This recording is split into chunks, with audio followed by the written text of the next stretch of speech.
I love to cook, and having a good set of colanders are really nice. So a few things that are really important to know. So these were actually sent to me by StockPot so that I could test them out, give you an insider's look to let you know if they're really worth it or not. I am a huge fan of stainless steel kitchenware. I think it stays cleaner, better, longer, they're more durable, it's longer lasting. And I've been using them.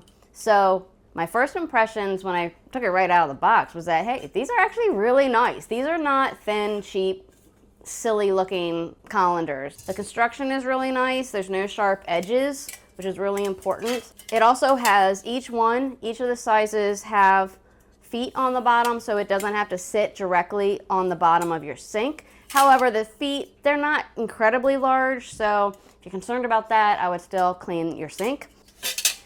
I like to use small colanders when I am straining things like a small batch, like when I buy pints of blackberries or strawberries or blueberries. Really great for the small ones. Noodles, I would definitely do the larger one just because you want to make sure that the noodles do not stay sitting in the water. You want that hot water to flow out easily. And the medium one is great for vegetables. So if you need to strain, wash and strain like your broccoli, your cauliflower, beans, these come in really handy as well. But one thing that's really nice about buying a colander set, like an actual set, is that just like these,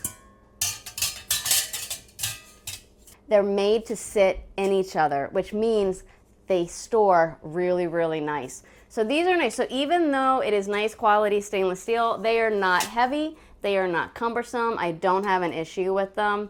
So I really recommend this. I'm really impressed with the product. So if you're looking for something that's going to store nicely and last for a long time, I would recommend checking these out.